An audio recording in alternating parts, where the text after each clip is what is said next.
So I'm Kate with LCA, and we are here tonight to learn a little bit more about our removal program, which was year one, and our boat launch steward program, which this was the fourth year, I believe, of boat launch steward program at Bristol Pond and Moncton Pond. So we're gonna start by just chatting briefly about knotweed, and we'll hear from the two stewards who did the work in Ferrisburgh, removing knotweed and attempting with just manual control to manage that population. And LCA has been involved in various sort of early detection, rapid response type of invasive species control projects across our watersheds, including frogbit in Charlotte and Shelburne, and now sort of starting with knotweed. So we, as part of this grant, we did some mapping of knotweed distribution in the Lewis Creek watershed, and also did the control work that you'll hear about here in just a minute. This work will be continuing into the following year and hopefully more beyond, with the help of our local landowners who are hopefully going to step up and help with some of the knotweed control work. And also continued support from the Lake Champlain Basin Program and NEIWPCC, who provided the grant funding to pay our interns to go out there and do this weekly cutting and removal. So I'm going to stop talking now, and I'll turn it over to Alex Boney and Owen Drury, who is online, and hopefully you will be able to hear and see both of them. Fingers crossed. If you guys on Zoom can't hear or see something, please let me know. If you want to say it, you can. That way they can see your face. Yeah, that's fair. Hey, everyone. My name's Alex. Pleasure to be here. Owen is on the screen here. Share your presentation. That would be helpful. That would be good. Okay, gotta share. And, no, for now that's okay. How do I tap for this? Should be able to do that, but yeah, let's just be there if we need to. Okay, great. So Owen and I were the knotweed removal stewards and also boat launch stewards this summer. And we started work on two well, yeah, there we go. We started work on two subsections or subpopulations in North Ferrisburgh along the Lewis Creek. One across the road from Kelly and Craig, and one on Jean's property. And so both these are pictured here. Below is the one across the street from their house. That is two subsections or two populations. One is along the side of the road, and another is kind of a bit further into a little forest section, and there's a little strip of mowed land that is separating them. That's important because the knotweed isn't able to cross that, so it's kind of contained along the side of the road, so it's more manageable. We visited those populations 16 and 17 times, respectively. Kind of near the end of the summer, I was only able to visit the sites like one each week, just to do the amount of time I had due to daylight, and it was only doing removal. Yeah, I think we'll move on to methods, which Owen is going to talk about. Hopefully you'll be able to hear him. Yeah, can you hear me all right? Yeah. Yeah, awesome. All right, so looking at our methods, as Kate kind of introduced, this was completely done by hand, using occasional like tools, but there were no chemical treatments involved. And our methods were based upon the Ferrisburgh Management Plan, which was created in conjunction with Mike Bald of Got Weeds. So at each visit, when we visited the sites, our goal was to remove all the knotweed that we could, and that involved us and also occasional volunteers who were invited to the sites manually pulling up the plant by the root. And that was done in order to reduce photosynthesis and put stress on the plants. So all the plant material that we collected was then put into 5-gallon buckets, and those buckets were then transferred onto wooden pallets, which we had at each site. And those wooden pallets were stacked, I think, 3 high typically. And this was done so that the knotweed didn't have a chance to reroot, and the spreading of the material onto the pallets to dry. That also allowed us to calculate an estimate of the plant material we removed at each visit. And at each site, on every visit that we made, we collected data on how much plant material was removed, along with the average stem height and width. And we did this so we could observe any changes that we noticed throughout the growing season. And along with the weekly data we collected, we also collected some data monthly. And as you can see on the picture there, we took a stem count from a 1 by 1 meter plot, and we also took benchmark photos and taking photos of locations at the same place once a month. Thanks, Owen.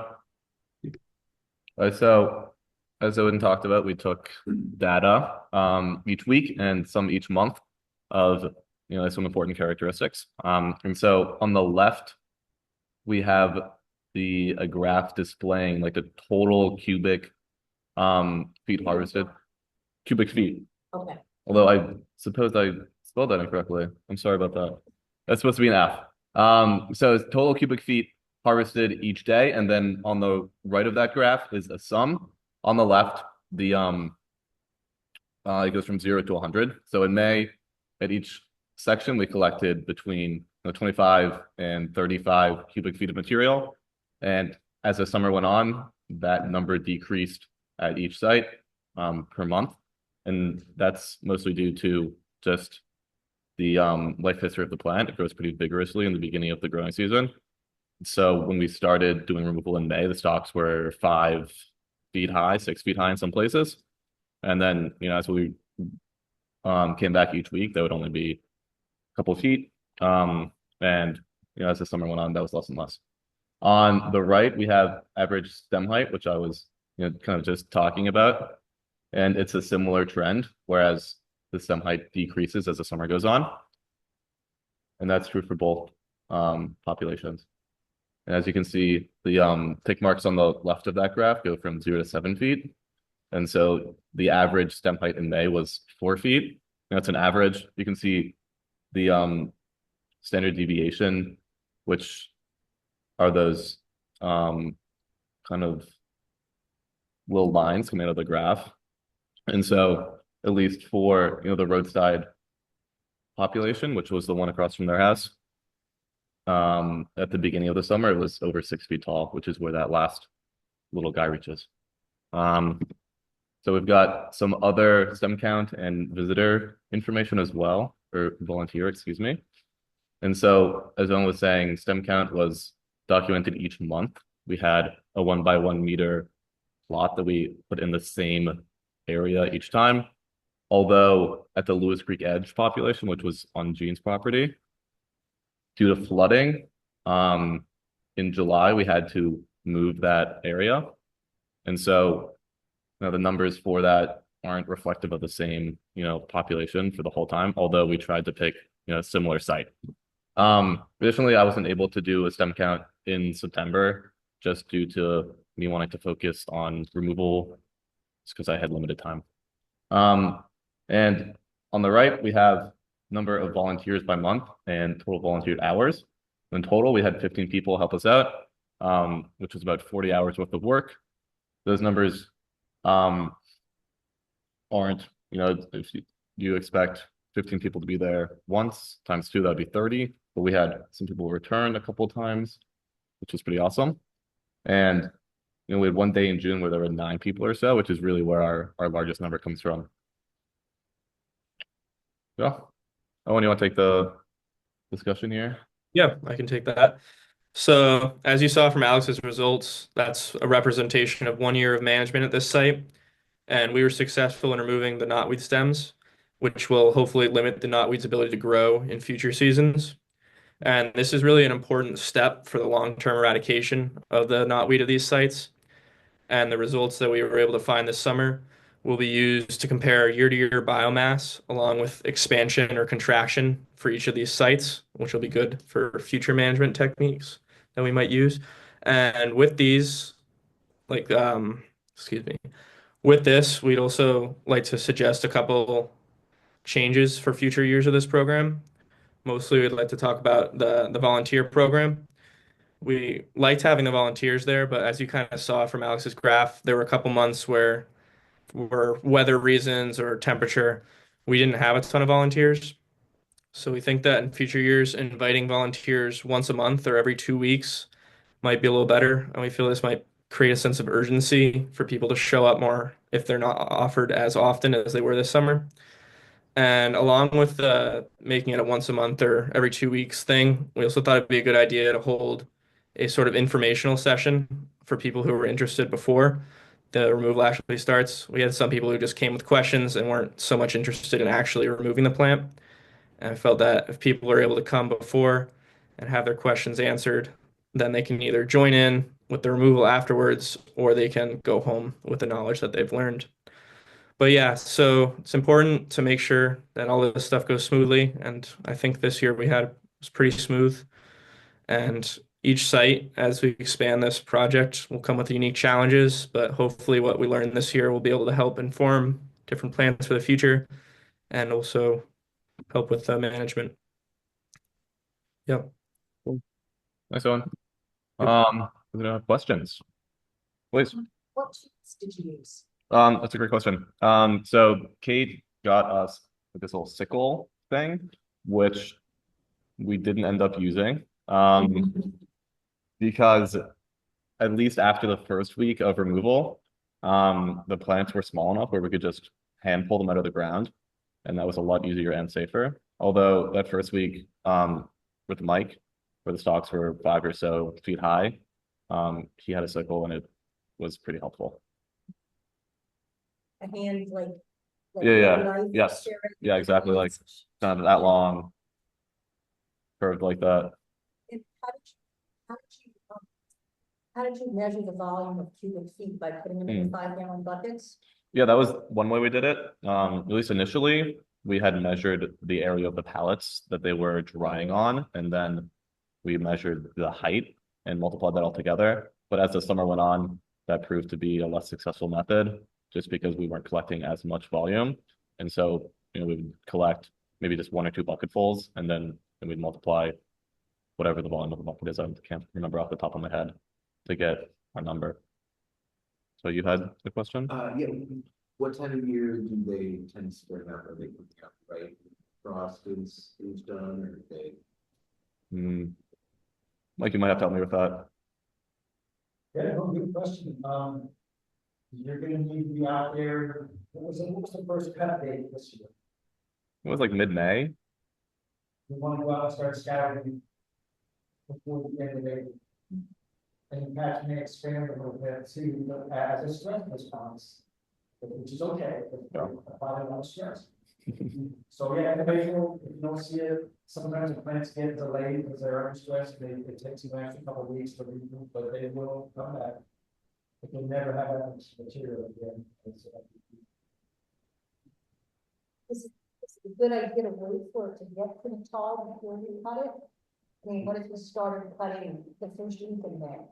Well, these guys would testify, Owen and Alex would say, you have what you think you're gonna be able to do, your ideal, you got there on Thursday, and derail by like everything. So the goal in the textbook answer is if you keep mounting under 8 to 10 inches tall, the roots are driving the growth versus letting it get 4 feet tall where photosynthesis is driving the growth and you're not starting it out. So the goal is under 10 inches, harder to accomplish in year 1. No. Thanks, man. These guys did a solid job. I mean, 16 times, there's no such thing as overkill, but anything you do in year 1 makes year 5, 6, and 7 easier. So it's great. Thanks. Yeah. About sort of the size of the stand that one might not that for Yeah. somebody wanted, I wanted to put this on my property, like what's a reasonable amount of area to consider managing? Yeah. I think the populations we were managing were slightly smaller than some you might see across the state. And they're not super mature yet, which makes the first couple of years a lot easier to control think they were bad at kind of area estimates, but maybe in total, both of them are like a quarter of the size of this room. Whereas you can find knotweed populations double the size of this room in some places. And so, like once they're that large, it's pretty much like you're walking through a forest of canes. It's pretty hard to get started. So,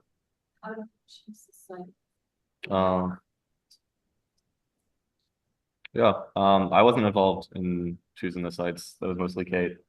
If you want to, but also, next year we're going to be doing a couple more sites. Some we've scouted in Ferrisburgh near the Conservation Commission land, and some near, oh, I forget the name of the property, but Sarksboro. Yeah, excuse me.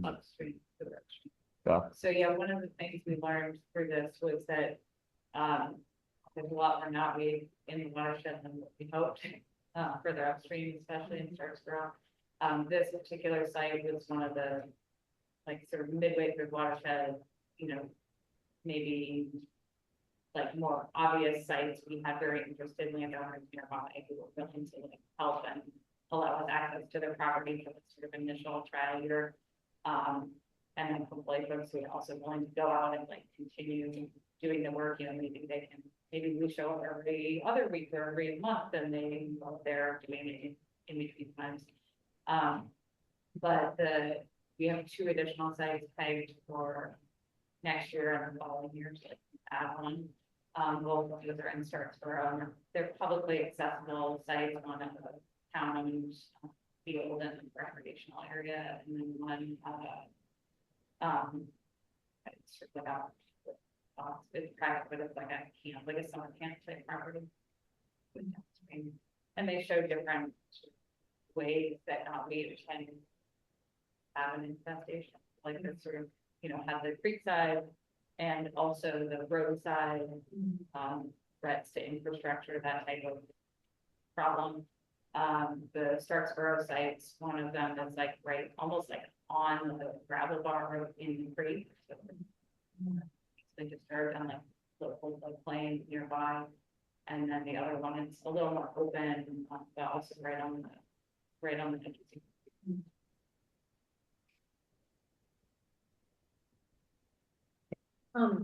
Would it make sense in a big area to use a weed whacker to take them down? Or does that make it harder to rake it out? I don't know if a weed whacker would necessarily be able to cut through larger stock. Yeah.